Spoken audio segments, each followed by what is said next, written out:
Hello, all you beautiful people out there. Welcome back.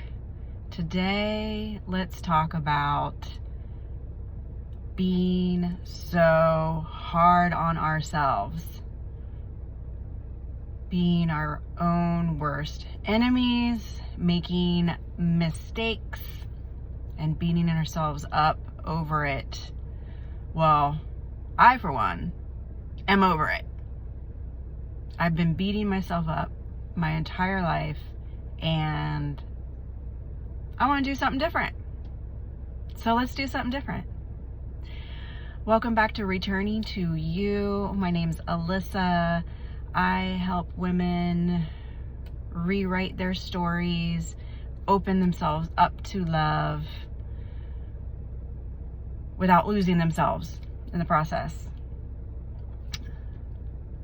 Yes, today I want to talk about beating ourselves up because, surprise, I'm beating myself up. And it's related to men, dating.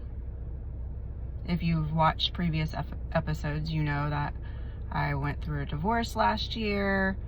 I'm adjusting to being a single parent to 2 little boys. I'm sober, in recovery. I've been sober for over 6 years, and this is for the first time in my life. I'm dating. I'm navigating the world of men and relationships through my sobriety lens. And I'm not running away this time. I'm not numbing. I'm not escaping. I'm feeling it. And yes, it hurts. But like I said, I want something different. I don't want the same results I've had up until this point in my life. This particular example, what I'm going through right now, it's something that's come up throughout my lifetime with men in particular. One thing that I've always done is rush into things, including physical intimacy. I know there's a lot of women out there who know what I'm talking about. Looking for love in all the wrong places. I understand now through learning about my natal birth chart why I am like I am, and I do. I have a bit of a fire inside of me. I'm a Taurus. I'm an earth sign, but I got a Leo moon. Leo loves to be the center of attention, fiery, passionate. It explains a lot. And I've always kind of attracted different people, different situations into my life. And I connected to the energy inappropriately. I'm just now realizing it, or learning what that actually means. I'm seeing someone now.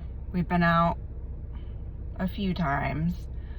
No judgment, but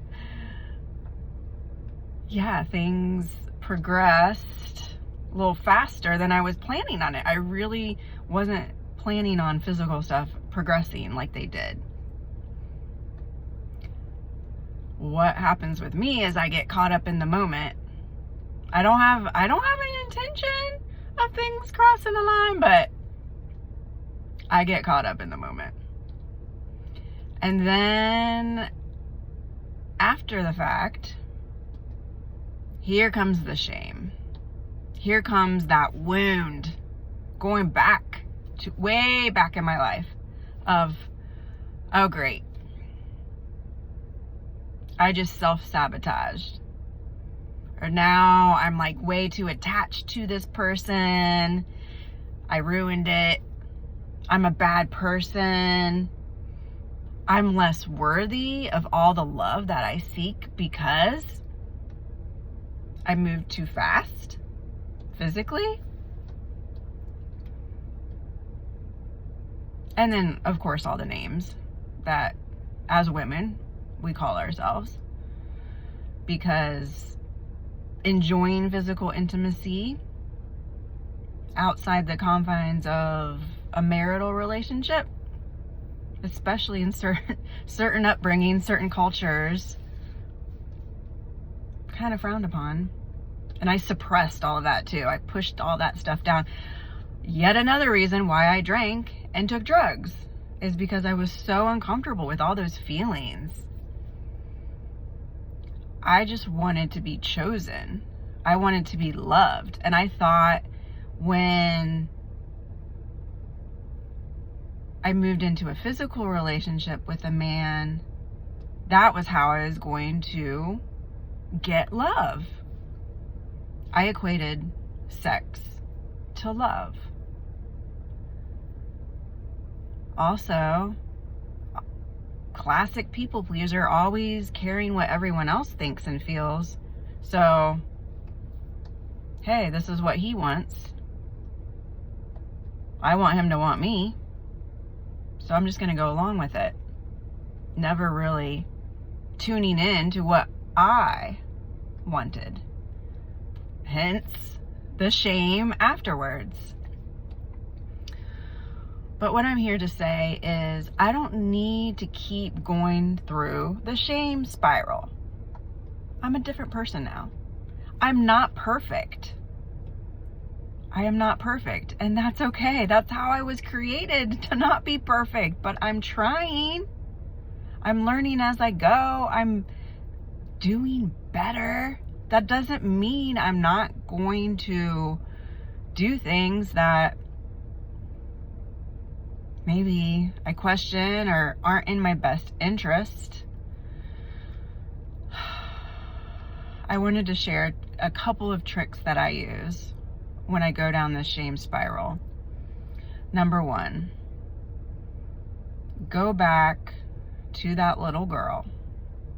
Right now, I'm imagining her being about 13 years old. She can be whatever age you envision in your mind, but I go back to her.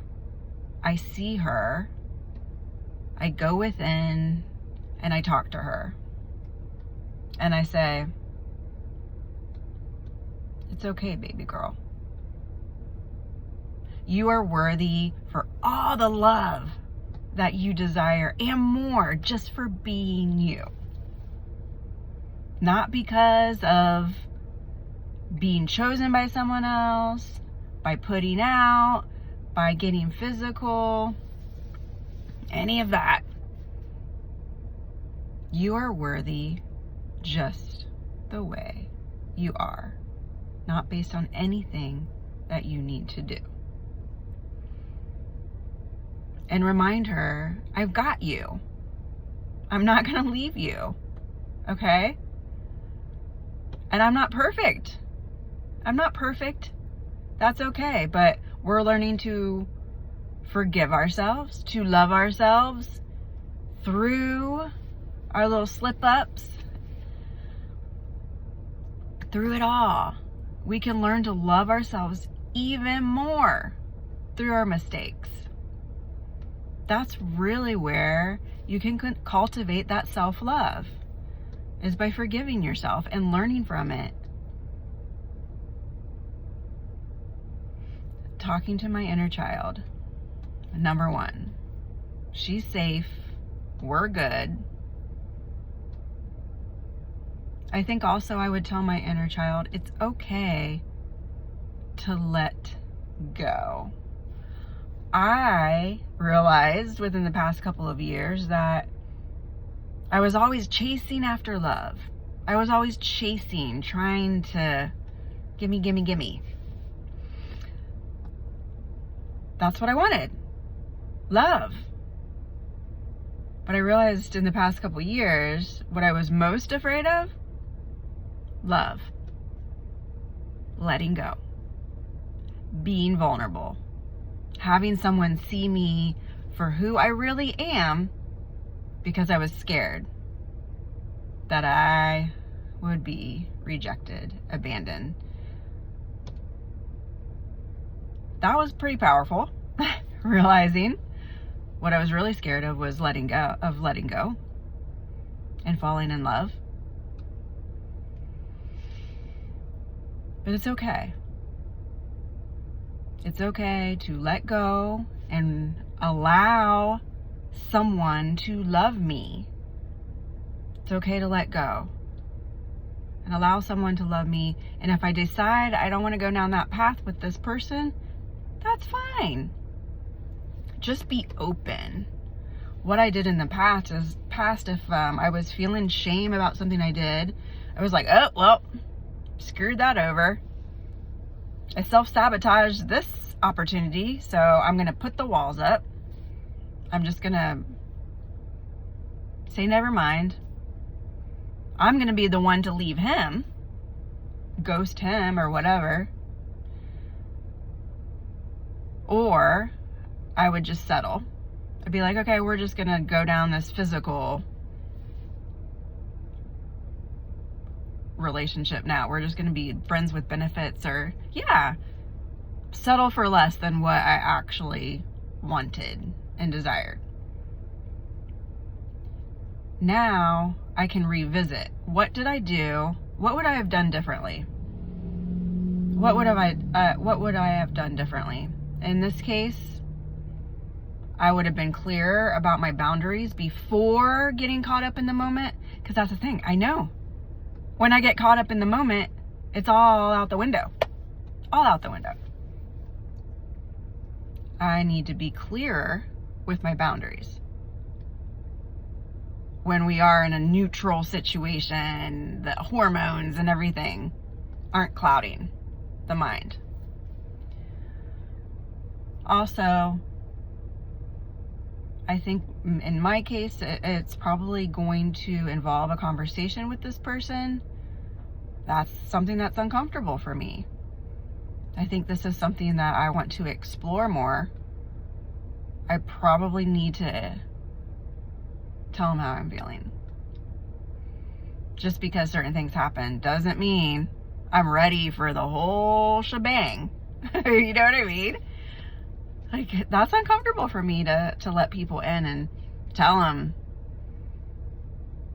I'm scared. I'm feeling a little weird about the whole thing. That might be something I need to do.